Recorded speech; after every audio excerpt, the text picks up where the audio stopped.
Padre Santo, te pido en el nombre de Cristo que nos ayudes esta noche. Señor, tú sabes que aún el predicador más elocuente, Señor, no puede lograr nada, que es solo tu Espíritu que obra y que avance el reino de Dios. Señor, ayúdanos esta noche, a través de mi testimonio, a través de quizás una enseñanza. Señor, yo oro por todos los que han venido, que de verdad conozcan a Cristo y que anden en santidad y amor. De verdad, Señor, soy el hombre más débil que has llamado. Por eso te necesito más que ningún otro hombre, Señor. Ayúdanos. En el nombre de Cristo Jesús. Amén. Yo nací en Perú decimos chacra, en un rancho en los Estados Unidos, en Illinois, donde mi familia criaba vacas y caballos. Y yo era entrenador de caballos cuando yo tenía 11 años. Y cuando yo tenía 9 años, mi mamá me llevó a una iglesia y escuché el Evangelio y de verdad me impactó bastante. Empecé a llorar y llorar y llorar y la gente me llevó adelante al pastor. El pastor me habló algunos minutos y después, el próximo domingo me bautizaron y de verdad yo no sabía nada del Evangelio. Yo no sabía lo que había pasado, pero me dijeron que yo era cristiano ahora. Y mi mamá siguió llevándome a la iglesia. Y yo era un muchacho más o menos bueno, obediente. Pero yo no tenía Cristo en mi corazón. Yo no servía a Cristo. Yo no pensaba en Cristo. Solamente yo tenía una moralidad, porque mis padres me habían creado bien. Cuando yo tenía como por ahí 14 años, yo empecé a rebelarme bastante contra mi madre, contra mi padre, aunque mi padre era un hombre muy duro, muy duro. Y empecé a hacer un montón de cosas feas, malas en el colegio, y yo corría con los muchachos no muy buenos, y así era mi vida.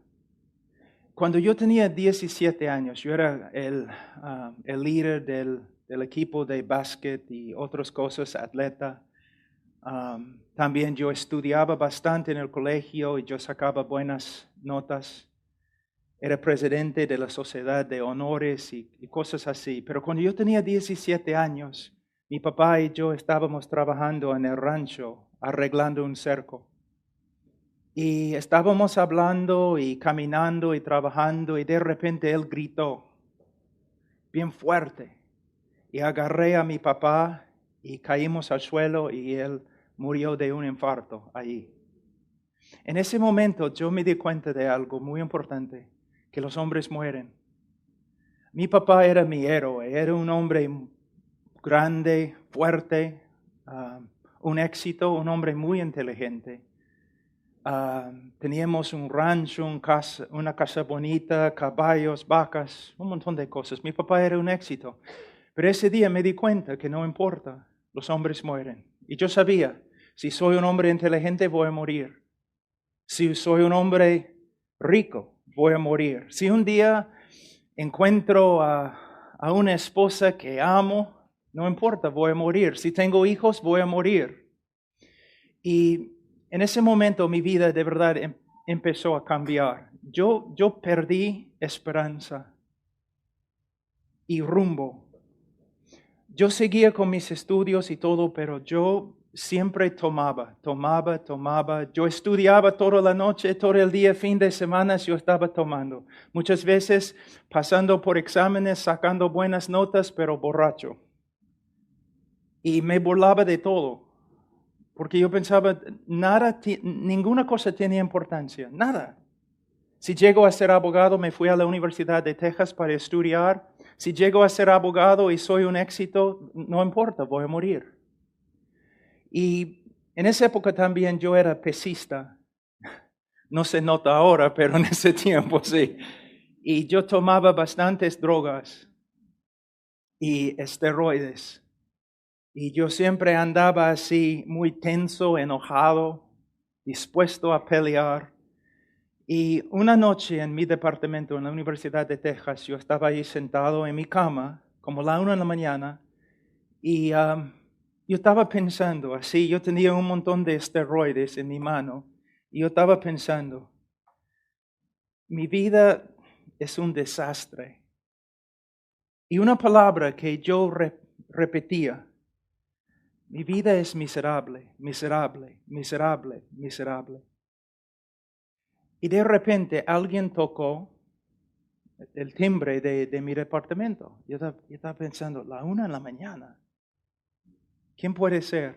Entonces abrí la puerta y era un joven que vivía cerca, en el mismo edificio vivía. Y era un joven, su primer año en la universidad. Era un chibolo más de ese tamaño, ¿no? Un flaquito. Y él estaba ahí en la puerta temblando así. Y yo pensaba, oye, ¿qué te pasa? Y él me dijo, tengo que decirte algo. 1 de la mañana, ¿qué tienes que decirme? Bueno, probablemente me vas a pegar, me dijo. Yo le dije, probablemente que sí, te voy a pegar, 1 de la mañana.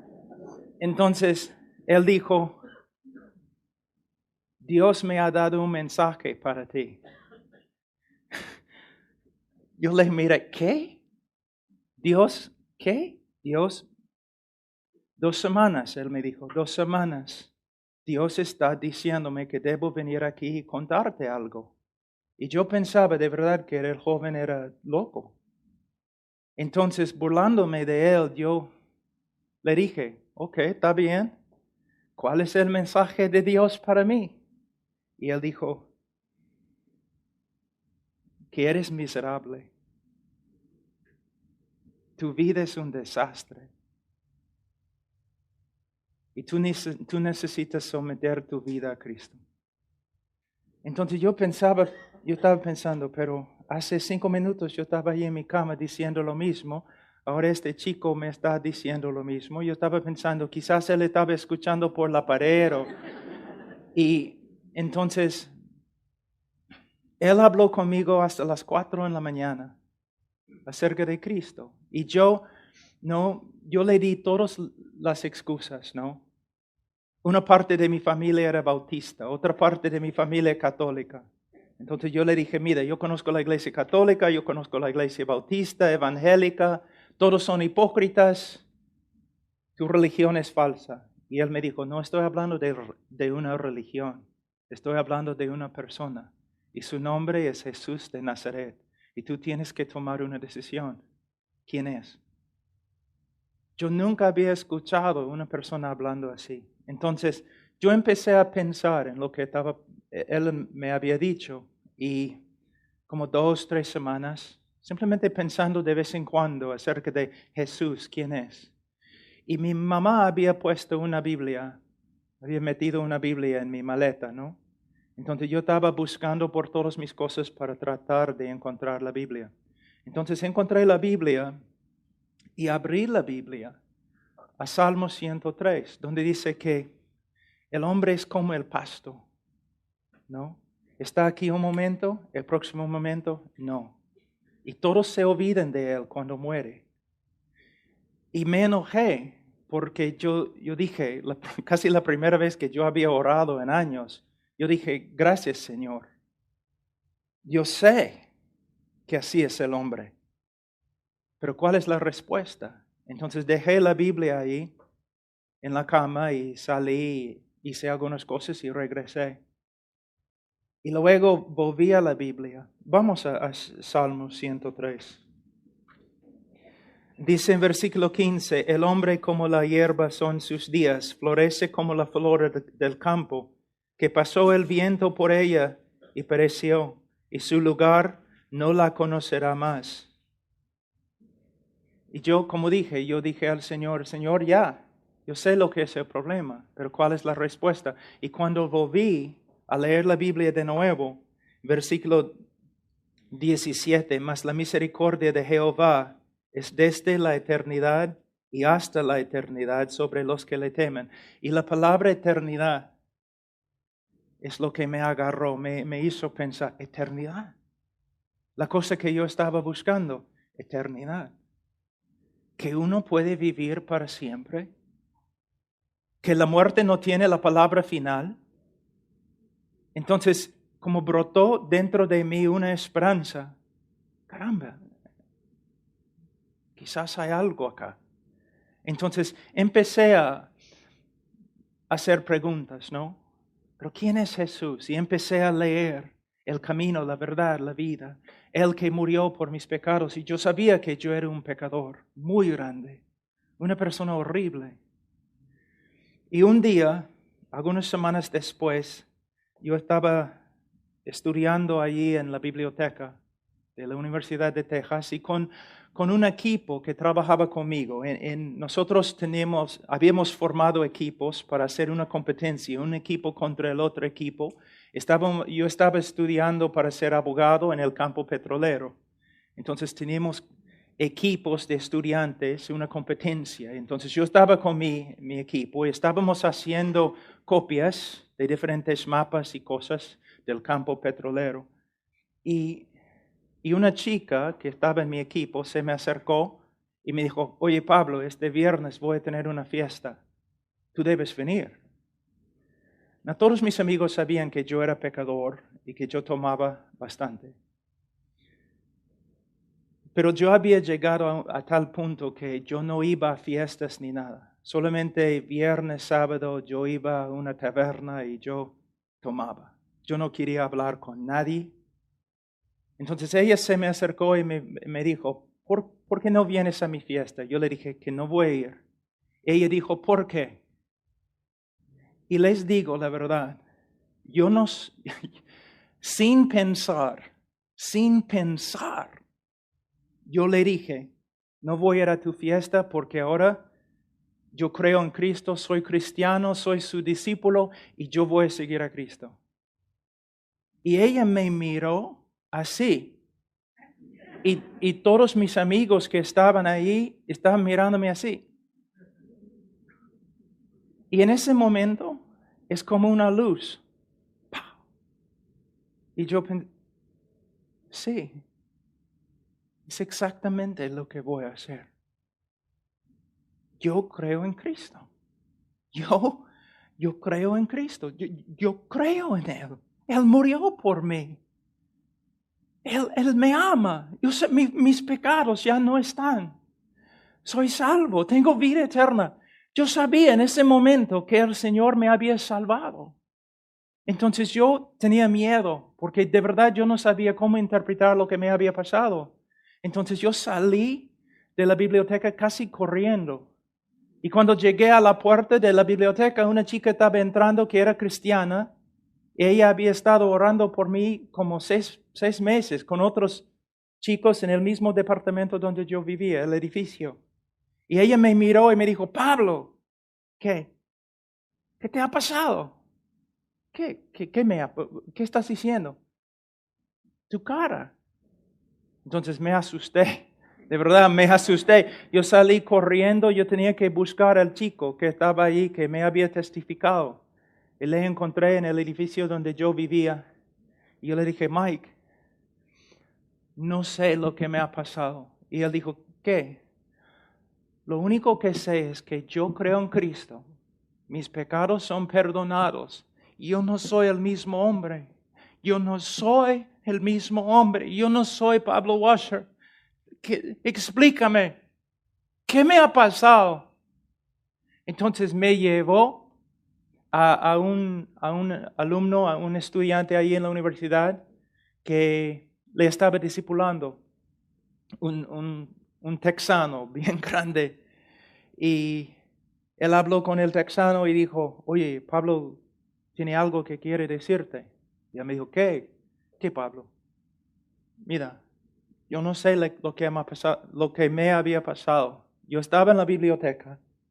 En un momento yo no estaba creyendo en Cristo. Otro momento estoy creyendo en Cristo. Yo sé que me has salvado y que Pero lo que me asusta es que yo sé que no soy el mismo hombre de antes. ¿Qué me ha pasado? Y el texano me dijo, tú has renacido. Entonces yo le pregunté, ¿y qué significa esto?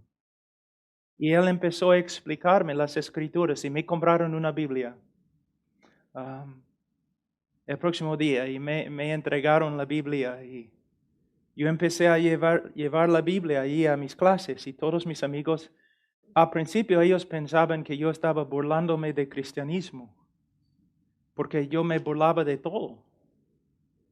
Pero en tiempo ellos, como uno de mis amigos me dijo, Pablo, de verdad, yo pensaba que estabas burlándote del cristianismo, de la religión. Y aunque no soy religioso, yo estaba ofendido. Yo pensaba, ¿cómo puedes hacer tal cosa?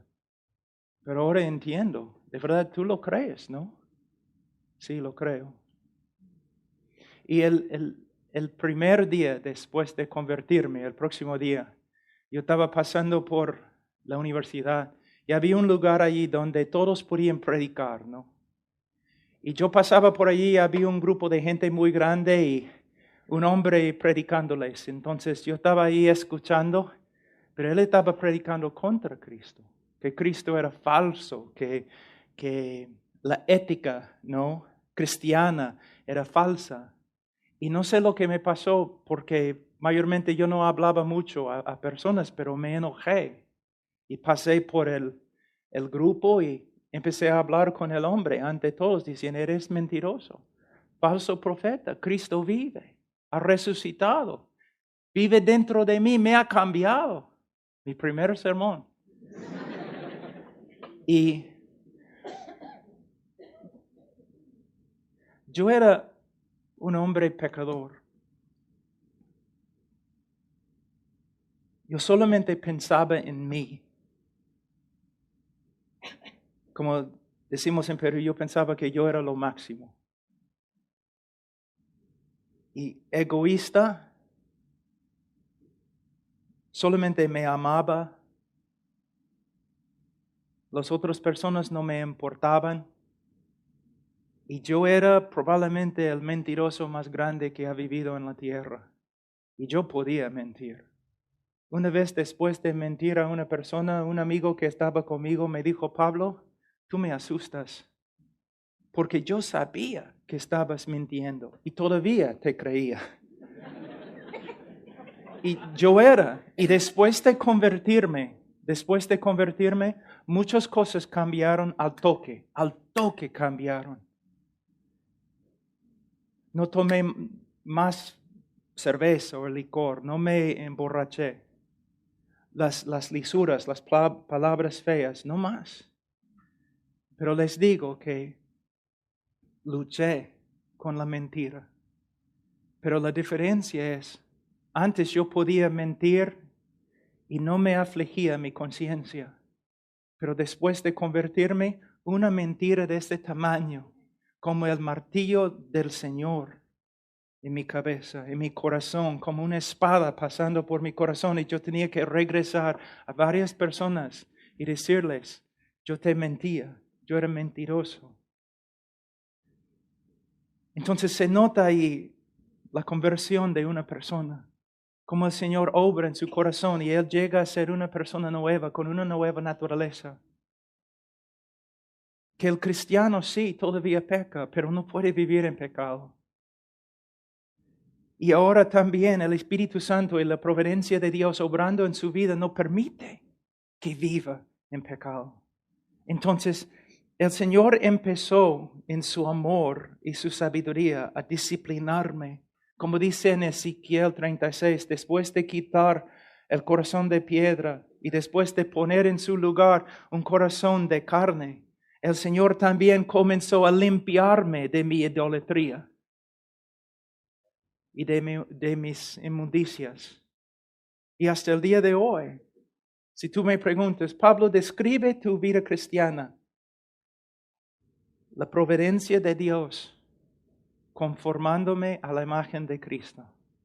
Sea por medio de enseñanza, o sea por medio de disciplina, conformándome a la imagen de Cristo. Entonces me convertí y empecé a crecer Después de como un año caminando con el Señor, yo empecé a predicar en las calles. Bueno, quizás no puedo decir predicar, intentar. Yo intentaba predicar en las calles, pero yo tenía tanto miedo. De verdad, aunque yo tenía músculos y todo, yo tenía miedo de todos. Y como una cobardía increíble. A veces yo iba a lugares donde todos los estudiantes estaban tomando y todo, y caminaba toda la noche en la calle sin entregar un folleto porque yo tenía tanto miedo. Entonces un día un anciano en nuestra iglesia me dijo, Pablo, hay algunos libros que me gustaría darte y quiero que tú leas los libros. Entonces recibí los libros y uno de los libros era la autobiografía de Jorge Müller y algunos libros de Bounds sobre la oración, un libro de Leonard Ravenhill, otro libro acerca de Hudson Taylor. Entonces empecé a leer los libros. Tozer, hombres que de verdad conocieron a Dios, hombres que caminaron con el Señor, y empecé a ver algo, que nosotros necesitamos estudiar las Escrituras y necesitamos memorizar las Escrituras y meditar en las Escrituras, pero nosotros sin la oración no podemos avanzar mucho. En el día de hoy, muchos hablan en el día de hoy de la importancia de la teología, y es cierto, la doctrina es esencial, es el fundamento, necesitamos la buena doctrina, pero la vida es más que doctrina. Para vivir la vida cristiana necesitamos el poder del Espíritu Santo, y yo sé que los carismáticos, muchos de ellos, han distorsionado todas las doctrinas acerca del Espíritu Santo, pero todavía, sin la oración, sin el poder de Dios, es imposible vivir la vida cristiana. Tú no puedes ser un cristiano útil al Señor simplemente porque eres inteligente. Es el poder de Dios. Entonces empecé a aprender acerca de fe, acerca de orar. Y algo sucedió en mi vida, es parte de mi testimonio, una parte muy importante, que da miedo a algunas personas que escuchan mi testimonio, pero voy a compartir con ustedes. Que empecé a tener una hambre. Yo quería conocer a Dios. Cuando yo estudiaba los hombres, Spurgeon, Tozer, Jorge Müller, eran hombres muy diferentes, pero tenían una cosa en común. Todos eran hombres de oración. Todos hablan bastante de Spurgeon, el predicador más grande, ¿no? Desde los apóstoles. Estoy de acuerdo. Pero ¿sabes lo que Spurgeon dijo? Para él dijo, en vez de enseñar a 10 hombres cómo predicar, me gustaría enseñar a un hombre cómo orar. Entonces el Señor me llenó con una hambre grande y empecé a buscar al Señor. Pero era algo muy raro. Yo estudiaba en la universidad, yo trabajaba después de las clases, yo llegaba a la casa más o menos las 11. Entre las 11 como las 2 y 3 de la mañana yo oraba. Y mi oración yo no oraba por China, yo no oraba por dones, yo simplemente, Señor, quiero conocerte. Yo no tengo fuerza. Cuando intento predicar, nadie me escucha, tengo miedo. Mi mente, bastante confusión cuando trato de formar las palabras correctas. Pero no estoy buscándote porque quiero tener un ministerio. Yo quiero conocerte. Yo quiero que sea algo más que lo intelectual. Que de verdad que quiero conocerte, tu presencia, que sea una realidad en mi vida. No solamente una doctrina que estudio, pero una realidad en mi vida. Entonces, día tras día, tras día, tras día, orando y orando y orando y orando. Y después de meses, una noche, es como todo cambió. Me da tanta pena cuando yo escucho los testimonios de algunos de cómo no el Señor llegó y hablaron en lenguas y un montón de cosas, porque lo que dicen no es bíblico, no es bíblico. Pero buscar al Señor, si oramos y buscamos al Señor, su presencia y su poder llega a ser una realidad. Lo que me asusta en el día de hoy es que muchos están buscando doctrina, buena doctrina. Y está bien, tenemos que tener la buena doctrina, pero no son hombres de oración. Y son hombres tan inteligentes que quizás no necesiten orar. Hombres tan diestros en la doctrina y en la exposición y todo, y pueden dividir todo perfectamente. Pero ¿dónde está el poder para ver personas convertidas? Entonces, orando y orando y orando, y empecé a ver que la guerra no se gana por medio de el intelecto, no se gana por medio de la elocuencia, sino por medio del poder de Dios. La conversión de una persona es imposible, ¿se dan cuenta? Son huesos secos, muy secos, sin vida. Cada conversión es una obra sobrenatural de Dios, por medio del Espíritu de Dios. Una manifestación del poder de Dios. Entonces yo me di cuenta que no soy el hombre más inteligente. No soy el hombre más elocuente. No puedo ordenar las cosas muchas veces en mi propia cabeza, pero cada hombre puede orar. Cada mujer puede orar. Y no importa cuál sea el obstáculo en nuestra vida, el Señor puede vencer el obstáculo por medio de la oración. Por medio de la oración. Algunos de ustedes han venido aquí porque han escuchado mis prédicas en YouTube. Pero ¿se dan cuenta que yo no soy el hombre más inteligente? Se nota fácilmente, ¿no? O elocuente. Algunas personas después de conocerme, ¿saben lo que dicen? De verdad, me han dicho miles de veces. Pablo, después de estar contigo, ¿no? Algunas horas, yo no entiendo. Porque yo no veo nada especial. Claro. Mira, ¿sabe lo que mi deseo para ustedes? Es que reconozcan la imposibilidad de la vida cristiana. Que reconozcan la imposibilidad del ministerio. Y que se dediquen a una vida de oración. Algunos de ustedes que son predicadores o van a ser predicadores. Tantas palabras. Tantos sermones. Pero tengo una pregunta. ¿Hay manifestaciones del poder de Dios? Algunos de ustedes que no son predicadores son padres, son madres, esposos. Hay conflictos, hay problemas. Pueden recibir consejos, un montón de cosas, pero si solamente pudieran aprender a ponerse de rodillas y buscar al Señor, no 10 minutos, no 15 minutos, no una hora, sino hasta que el Señor se levante y obre y solucione el problema.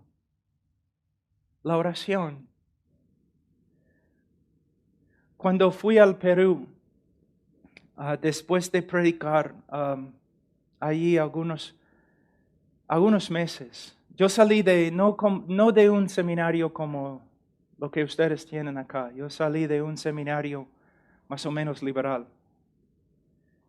Y yo, de ninguna manera, yo estaba preparado para ir al campo misionero.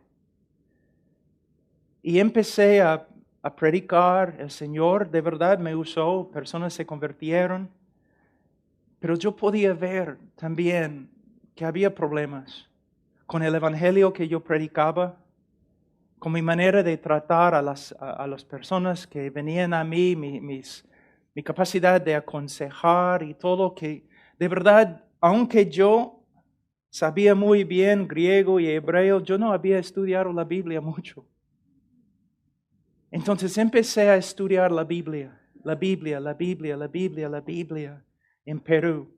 Y por medio de simplemente dedicarme al estudio de la Biblia, yo empecé a ver algo, que no solamente la Biblia es inspirada, sino la Biblia también es suficiente. Que todo lo que necesitamos para la vida cristiana y todo lo que necesitamos para el ministerio se encuentra en las Escrituras. No la psicología, no la sociología, sino la Biblia. Y mientras yo estaba estudiando la Biblia, algo me sucedió también. Yo empecé a ver algo. Que la necesidad más grande en el cristianismo es un conocimiento verdadero y bíblico acerca de Dios. ¿Quién es Dios? Y un conocimiento bíblico acerca de quién es el hombre. Y un conocimiento bíblico acerca de lo que Dios ha hecho por nosotros en la persona y obra de Jesucristo en la cruz del Calvario. Y entender las doctrinas de las Escrituras y por medio de ellas andar de una manera que agrada a Dios. Tengo una pregunta para ustedes. Eso es lo que siempre digo a los jóvenes que han salido de los seminarios o las universidades bíblicas. ¿Cuánto tiempo, cristiano, cuánto tiempo has estudiado la doctrina de Dios? ¿Cuánto tiempo has estudiado los atributos de Dios?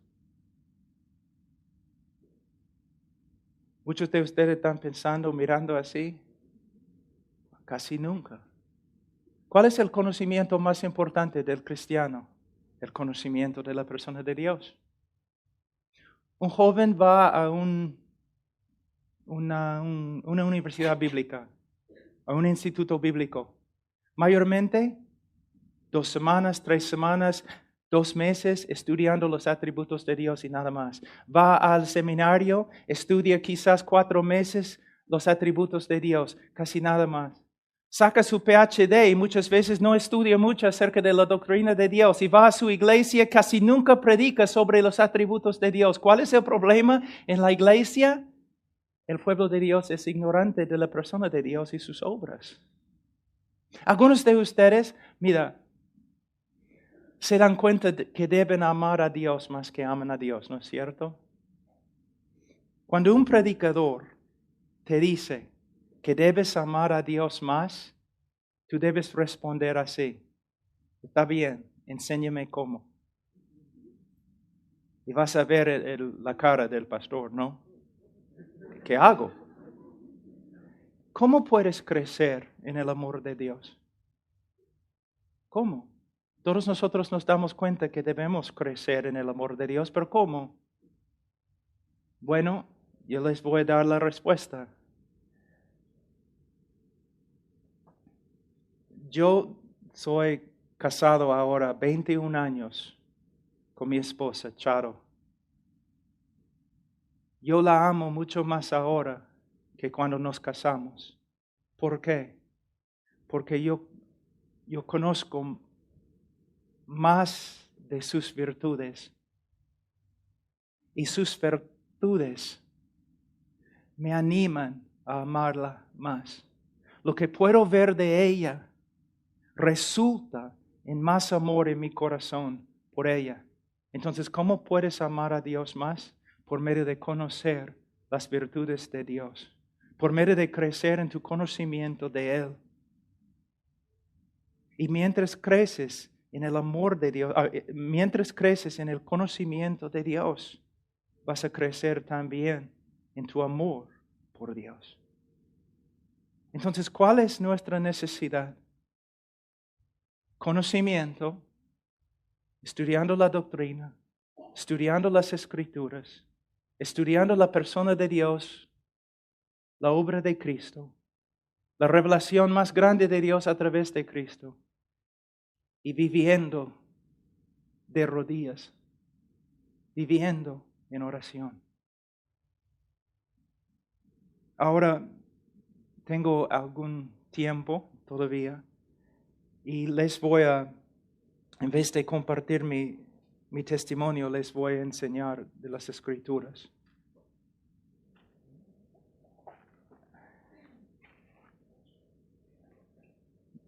En un grupo de este tamaño, algunos de ustedes son de la iglesia, creo que está acá, otros han venido de otras iglesias.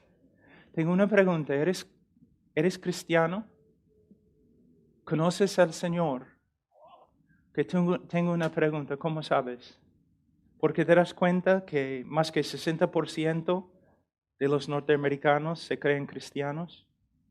Entonces, ¿cómo sabes que eres cristiano? ¿Te das cuenta que muchas personas en el día de hoy se creen cristianos porque una vez en su vida oraron una oración pidiendo que Cristo entrara en su corazón y ahora piensan que son cristianos? ¿Cuál es la base de tu confianza de que eres cristiano?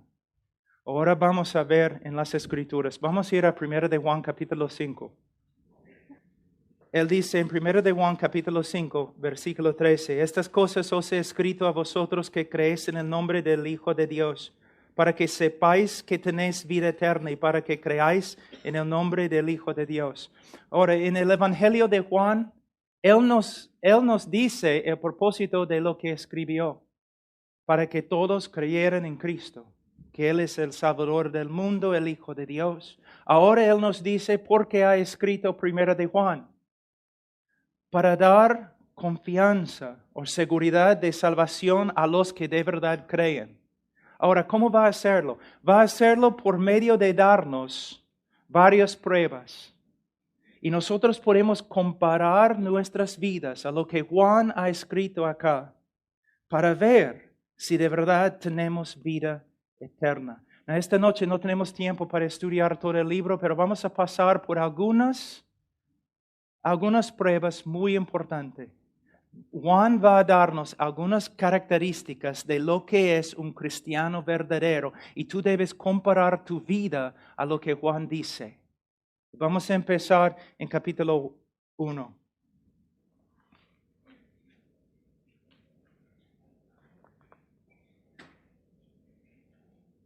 Juan capítulo 1, versículo 5. Este es el mensaje que hemos oído de Él y os anunciamos. Dios es luz y no hay ninguna tinieblas en Él.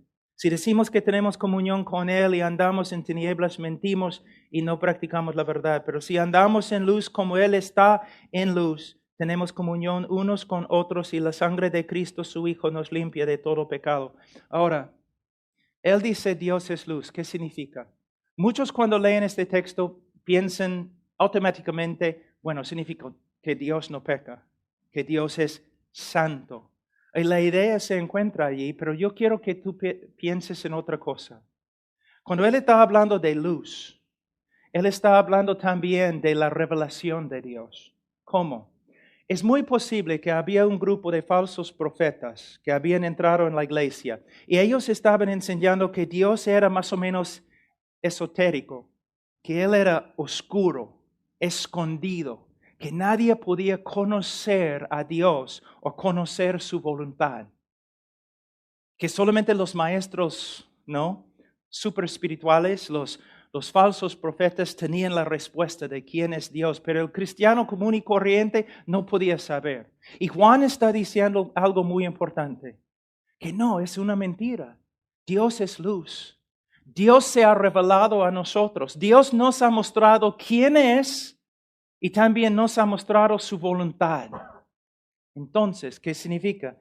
Versículo 5. Este es el mensaje que nos hemos oído de Él y os anunciamos. Dios es luz y no hay ninguna tinieblas en Él. Si decimos que tenemos comunión con Él, si decimos que somos cristianos, si decimos que tenemos vida eterna, si decimos que somos hijos de Dios y andamos en tinieblas, mentimos y no practicamos la verdad. Entonces, ¿qué está diciendo? Primeramente necesitamos ver la palabra andar. En el griego, peripateo, significa caminar por todos lados, ¿no? Y él está diciendo básicamente así. Si nosotros decimos que somos cristianos y caminamos dentro de la revelación que Dios nos ha dado acerca de Él y su voluntad, entonces hay evidencia que de verdad que somos cristianos. Pero si nosotros decimos que somos cristianos y vivimos una vida que contradice lo que Dios ha dicho acerca de su naturaleza, sus atributos y su voluntad, entonces nosotros mentimos cuando decimos que somos cristianos. Es muy importante entender la palabra andar. ¿Por qué? Vamos a decir que tú me odias y tú quieres probar a todo el mundo que no soy cristiano. Entonces tú estás detrás de mí con una cámara de fotografía, ¿no? Y un día tú me ves saliendo de mi casa enojado, yo pateo el gato, grito, y en este momento tú vas así, ¡pah! Y tomas la foto. Y luego tú muestras la foto a todos en el internet diciendo, ve, allá ves, Pablo Washer no es cristiano. ¿Puedes ver su pecado? Pero de verdad no es lo que has hecho. No es evidencia de nada. Tú simplemente has tomado una foto de un momento en mi vida que no demuestra si soy cristiano o no soy cristiano. Pero si tú me sigues todos los días con una cámara de video, todos los días, un año, mostrando toda mi vida en casa, mi vida en la iglesia, mi vida privada, ahí sí se nota mi estilo de vida. Y Juan está hablando de un estilo de vida. Entonces mi pregunta para ti esta noche es, ¿cómo es tu estilo de vida? ¿Tú estás viviendo de acuerdo con lo que Dios nos ha mostrado acerca de sí mismo y su voluntad? ¿O tú vives de una manera que contradice lo que Dios nos ha dicho acerca de su persona y su voluntad? ¿Cómo vives? Tu estilo de vida. Si comparo tu vida con la vida de un incrédulo, ¿voy a ver una diferencia? Juan dice que los cristianos verdaderos van a tener un estilo de vida que demuestra que están caminando en la revelación de Dios. Aquí es un problema. Si tú dices, bueno, yo no sé porque nunca leo la Biblia. Juan va a hablar de esto en algunos minutos en el capítulo 2. Pero la primera característica de un creyente es, él camina. Su estilo de vida se conforma a lo que Dios nos ha mostrado acerca de su persona, es santo, y acerca de su voluntad. ¿Cómo andas tú? No me importa lo que digas con la boca, ¿cómo andas tú? Ahora, la segunda característica, versículo 8.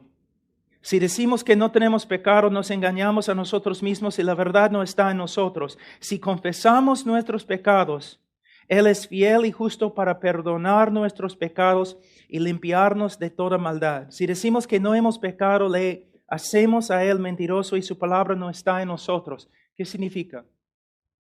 Bueno,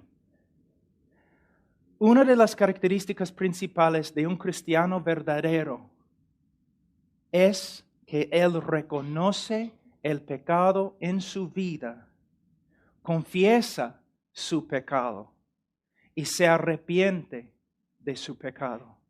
Es lo que Cristo quería decir cuando Él dijo, bienaventurados los que lloren,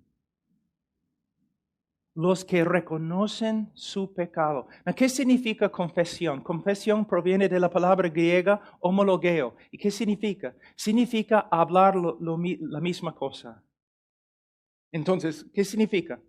Soy un creyente, estoy leyendo las Escrituras y yo veo algo en las Escrituras que me contradice, que demuestra mi pecado, Quizás mi impaciencia con mi esposa, mi enojo con mis hijos. La Escritura me muestra. O un hermano viene a mí y me dice, Pablo, yo estoy observando tu vida y yo puedo ver que tienes impaciencia con tu esposa. O simplemente el Espíritu Santo, ¿no? Impresiona mi corazón, me habla a través de las Escrituras. Pablo, has pecado. Eres impaciente. Confesiones cuando yo hablo lo mismo. Confesiones cuando yo digo, Señor, lo que tú dices acerca de mí es verdad. Y no doy ninguna excusa. Lo que tú dices de mí es verdad.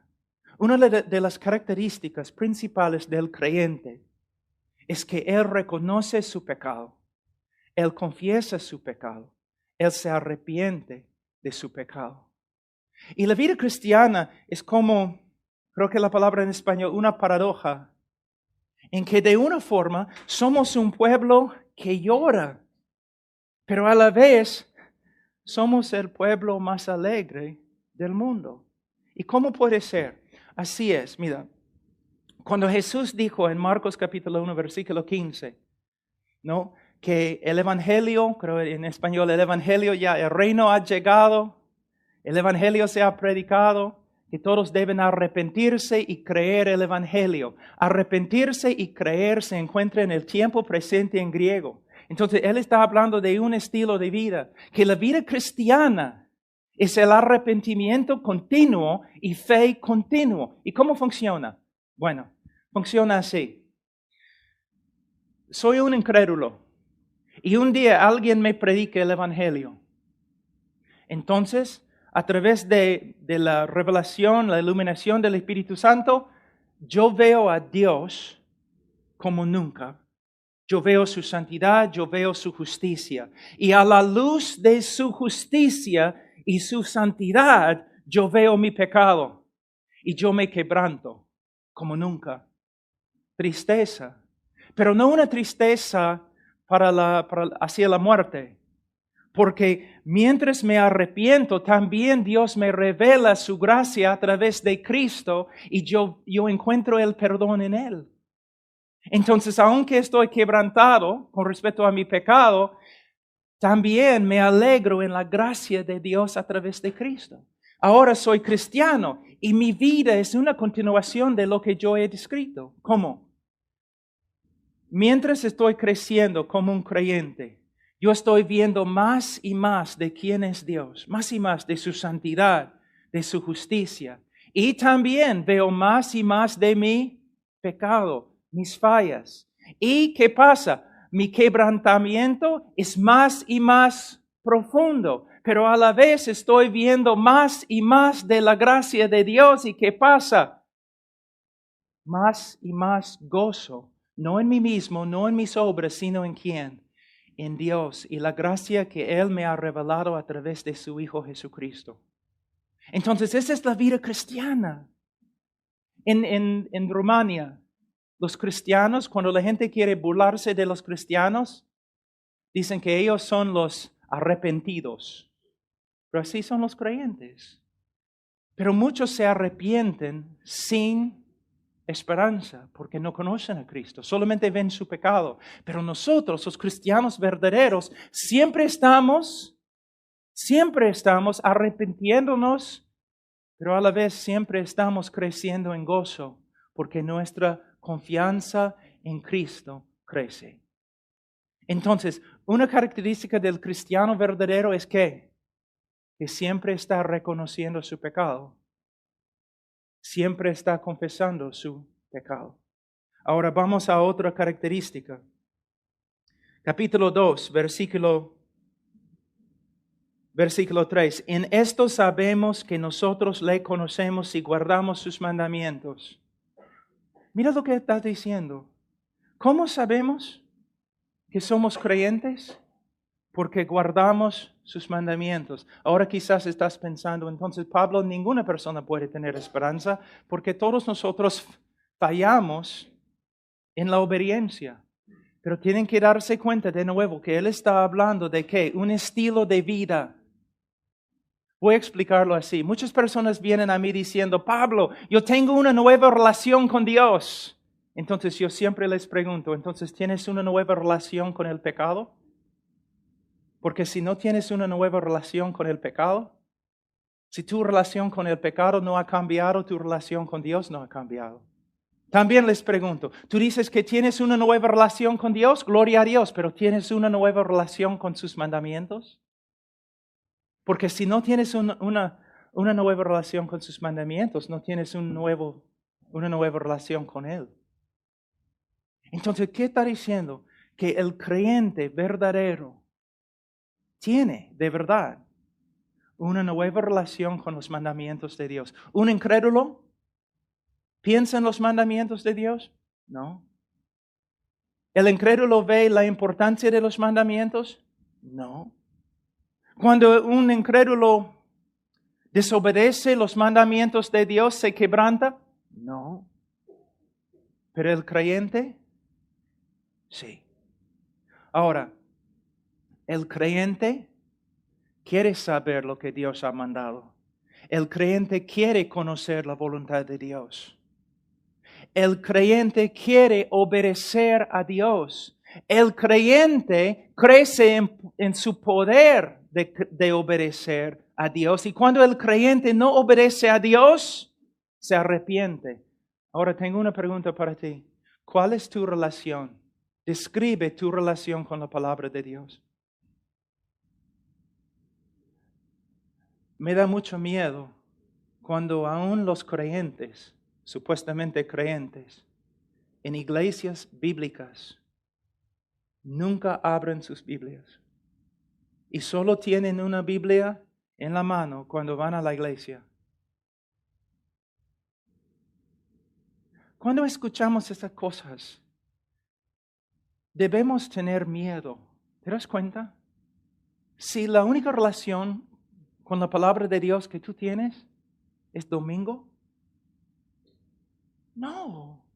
Somos nuevas criaturas. Tenemos un nuevo corazón con nuevos deseos. El deseo de conocer a Dios, el deseo de conocer su voluntad, el deseo de obedecer a Dios y andar de una manera que le agrada. ¿Cómo eres tú?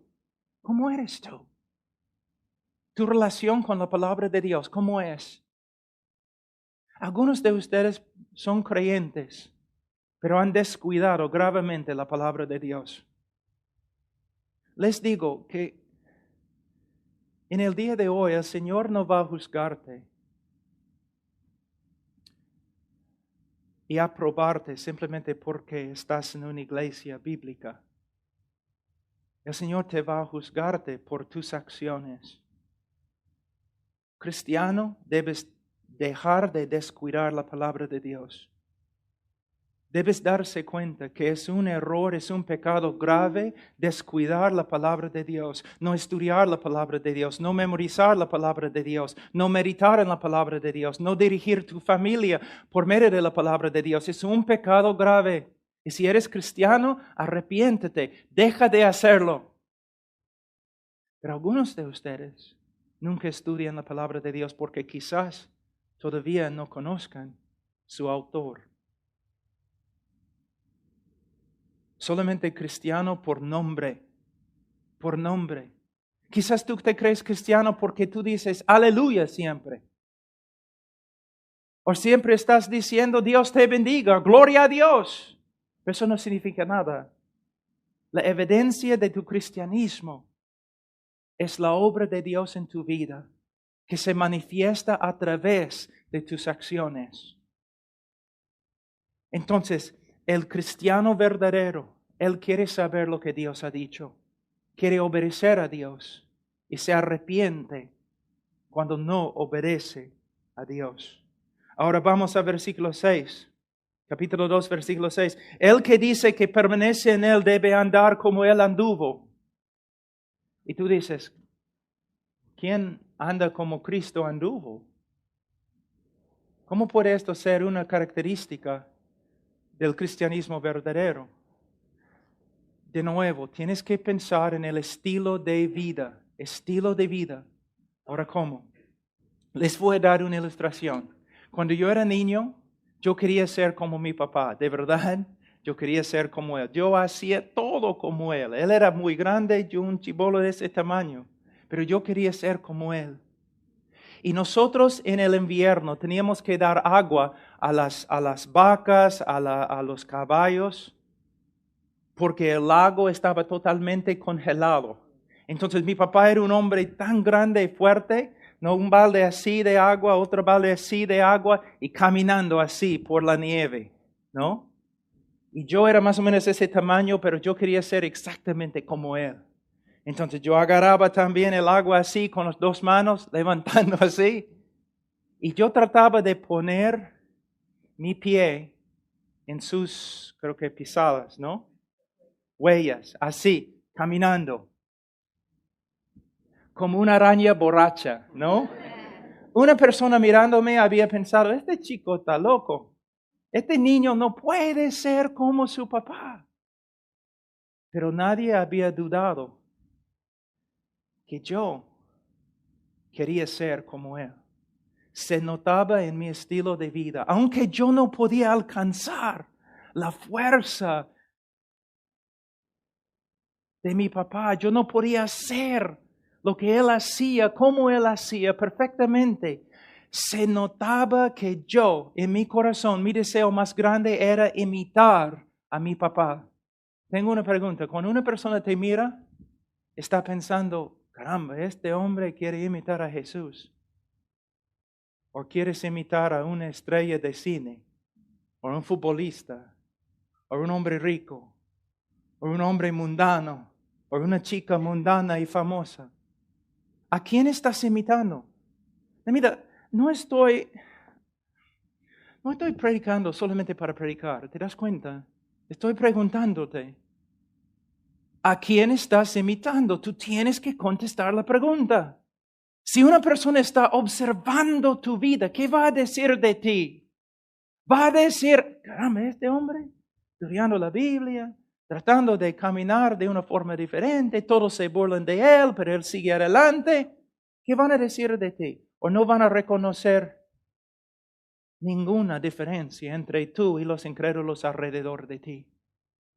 Personas pueden ver de verdad que el deseo más grande en tu corazón es imitar a Cristo. Y también para los cristianos aquí, para los estudiantes y los teólogos, algo muy importante aquí. De nuevo, no es solamente pensar correctamente, es actuar correctamente. Había un problema durante la Reforma. Los reformados por acá y se puede decir, los anabaptistas por acá. Los reformadores solamente estaban pensando en credos y doctrinas correctas y a veces no estaban pensando en su comportamiento. Muchos de los anabautistas no pensaban bien en la teología para nada, pero estaban tratando de imitar a Cristo. En tiempo, estos hombres, algunos tenían conocimiento, pero no tenían vida. En tiempo, estos hombres, algunos llegaron a ser legalistas, tratando de imitar a Cristo sin la gracia de Dios. Nosotros como cristianos debemos ser personas que estudian bien la doctrina, pero también con la meta de imitar a Cristo, de ser como Él, y especialmente con las personas más cercanas. Yo puedo ser muy piadoso ante ustedes, pero ante mi esposa es otra cosa.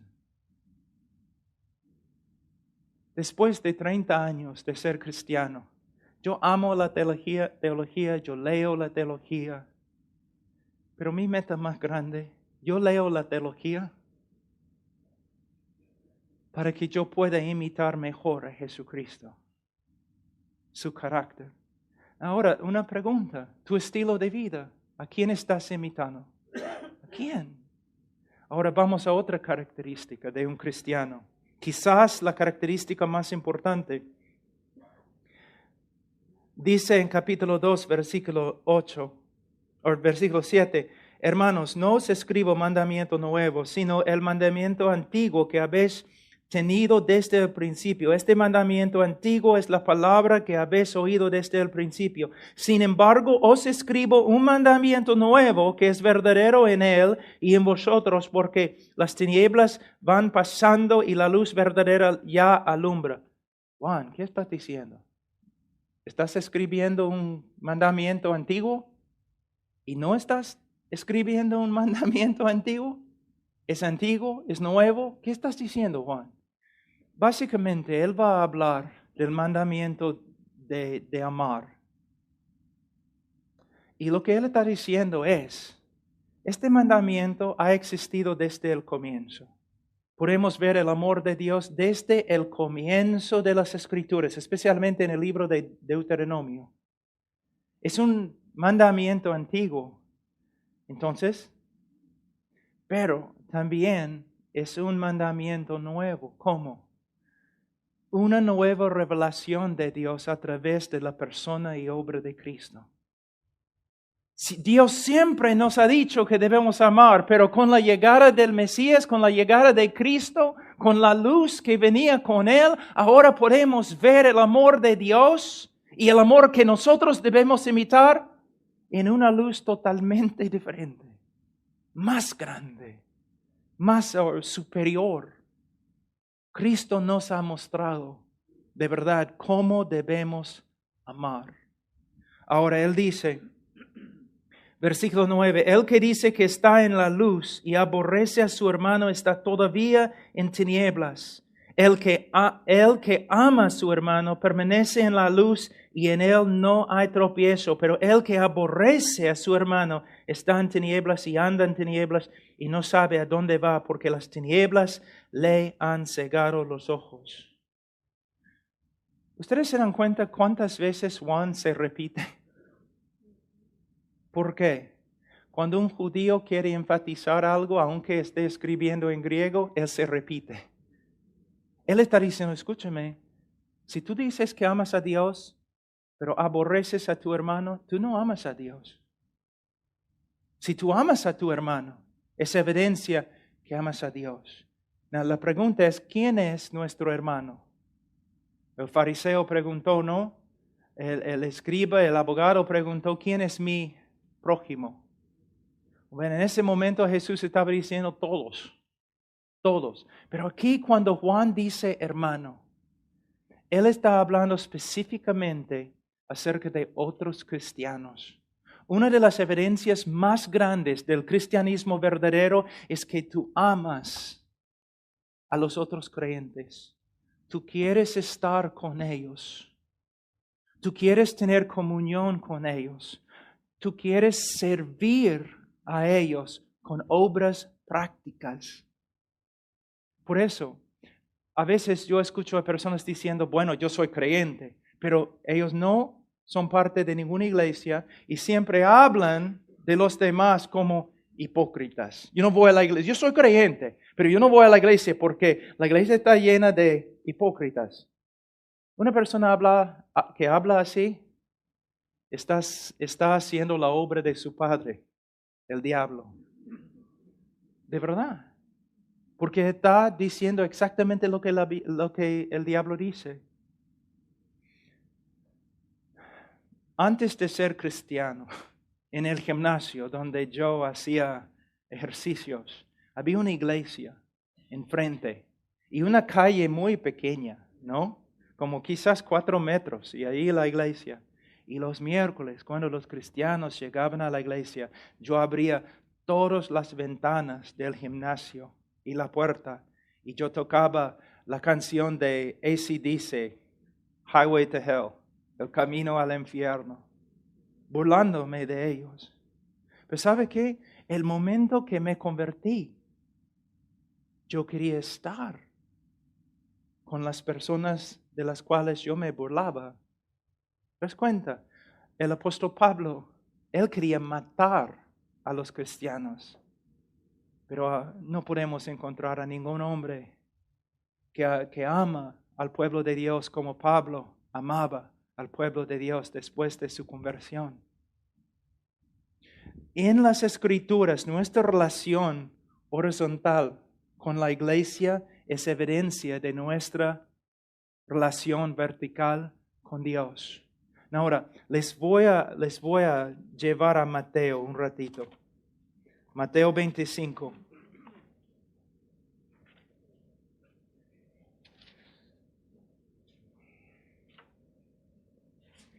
El juicio de las naciones. Si hay un texto en el Nuevo Testamento que ha sido distorsionado, es este texto. Distorsionado horriblemente. Vamos a leer.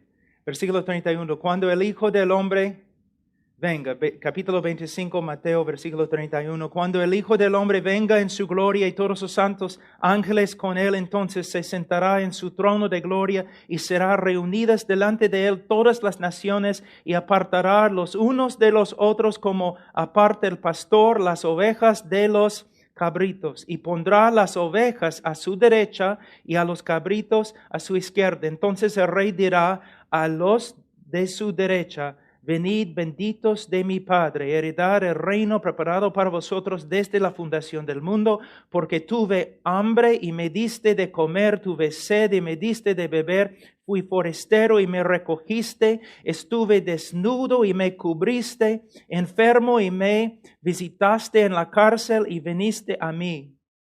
Entonces los justos le responderán diciendo: Señor, ¿cuándo te venimos hambriento y te sustentamos, o sediento y te dimos de beber? ¿Y cuando te vimos forastero y te recogimos, o desnudo y te cubrimos? ¿O cuando te venimos enfermo y en la cárcel y venimos a ti? Y respondiendo el rey les dirá: de cierto os digo que en cuanto lo hiciste a unos de estos mis hermanos más pequeños, a mí lo hiciste. ¿Cómo ha distorsionado este texto el mundo evangélico? Por medio de decir lo siguiente: usando este texto para probar que debemos tener ministerios de evangelismo en la cárcel. Usando este texto para decir que debemos hacer obras sociales, dando ropa a los pobres, comida a los que no tienen comida. Hermanos, como cristianos debemos hacer eso, pero no es lo que este texto significa. ¿Qué significa? Cristo no está diciendo: yo era un asesino en la cárcel y no viniste a visitarme. No está diciendo eso. Entonces, ¿qué está diciendo? Les voy a dar una ilustración. Vamos a decir que estamos en la ciudad de Roma hace casi 2000 años. Y somos una iglesia y estamos reuniéndonos en un lugar escondido en el bosque, fuera de Roma, ¿ya? Entonces, estamos allí cantando, adorando al Señor, pero el culto termina y cada uno de nosotros regresa a su casa en la ciudad de Roma tomando diferentes caminos, porque nosotros sabemos que es una cosa ilegal que estamos haciendo. ¿Se dan cuenta? Entonces, tú vas a tu casa y como a las 4 de la mañana, alguien empieza a tocar la puerta así, violentamente. Tú abres la puerta y es un hermanito asustado. Tú dices: hermano, ¿qué pasa? Mira, cuando estábamos regresando, 2 de los hermanos fueron capturados por los soldados y fueron llevados a la cárcel allí en Roma. Entonces tenemos que hacer algo. Entonces toda la iglesia regresa inmediatamente al bosque. Están ahí reunidos. Entonces un pastor se levanta y dice: hermanos, 2 de nuestros hermanos han sido llevados a la cárcel. Seguramente pegados. Ahora están allí desnudos. No tienen comida, no tienen medicina, no tienen nada. Tenemos que hacer algo. Entonces un joven se levanta y él dice: pero pastor, yo voy. Y un anciano se levanta y dice: joven, un ratito, tú no entiendes. Si tú lleves cosas, si tú vas y tú ministras a los hermanos en la cárcel, los soldados también te van a reconocer, te van a pegar, te van a quitar la ropa, te van a meter de nuevo con ellos en la cárcel. Entonces, el joven dice: pero tenemos que hacer algo. Y el anciano dice: por supuesto, tenemos que hacer algo. Ahora, yo soy anciano, tengo muchos años, yo quiero llevar las cosas. Y otro anciano en la iglesia, un hombre muy viejo, y dice: yo también, yo voy a ir, mis hijos ya son grandes, yo voy a llevar la ropa, la medicina. De repente, un grupo en la iglesia se levanta, dice, esa es una tontería. Ustedes no pueden ir allí porque ustedes van allí también van a venir y capturar a todos nosotros. Ustedes son fanáticos. Mira, no están allí, no hay ninguna cosa que podemos hacer. Y el anciano dice, no, tenemos que ir a los mandamientos de Cristo. Y el grupo dice, ustedes ya estamos hartos. Ustedes son fanáticos. Nosotros vamos a dejar esta congregación. Renuncian su fe, renuncian la congregación y se van, regresan a Roma. Pero los hermanos verdaderos van a su casa. Todos son pobres. Comienzan a buscar dinero, medicina, ropa. Regresan al bosque. 2 o 3 hombres ya han decidido ir. Los hermanos oren por ellos y ellos van a la cárcel. Es lo que Jesús está diciendo acá. La evidencia de que de verdad somos creyentes es el amor que demostramos a los hermanos en Cristo. Hermanos, en el nuevo pacto, amor no es una cosa. Se puede decir que es todo. Amor. Tengo una pregunta para ti. Yo sé que quizás vayas a una iglesia, pero amas. Tú dices, sí, en mi corazón. No estoy hablando de tu corazón, estoy hablando de tus manos, tus pies, tus acciones. ¿Cómo estás sirviendo al pueblo de Dios? ¿Solamente vas a la iglesia para escuchar sermones bonitos? ¿Solamente vas para recibir? ¿Eres como una esponja? ¿Sabe qué? Una de las características de una persona reprobada, según Romanos capítulo 3, es que la persona es inútil. El Señor no puede usar esta persona para edificar su iglesia, para ayudar a los otros cristianos. Mira, piensa, no estoy aquí para dar una lectura. Piensa, estoy hablando contigo, piensa. Las características que hemos descrito aquí esta noche, ¿se encuentran en tu vida? ¿Y cómo? ¿Y a qué grado? Eres cristiano.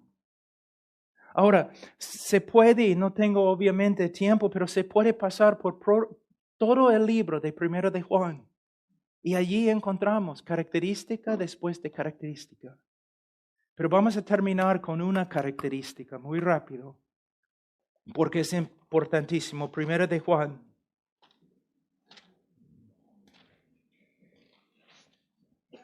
Capítulo 5, versículo 12. A versículo 11 se puede.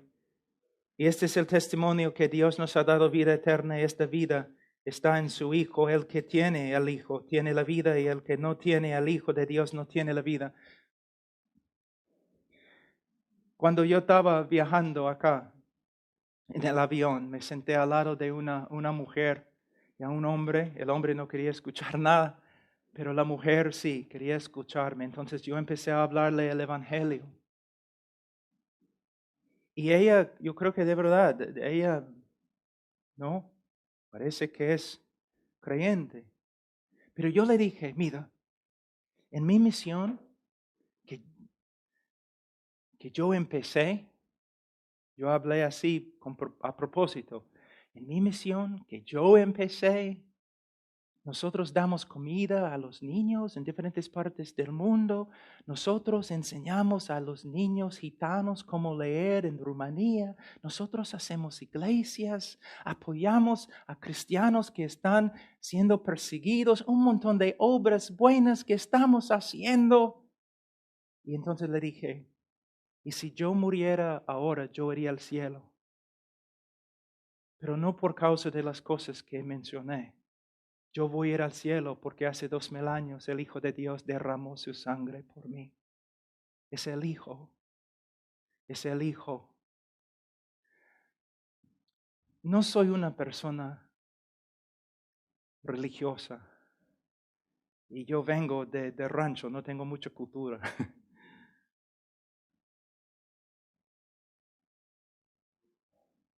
Pero es el amor de Cristo que me tiene como un cautivo, como un esclavo.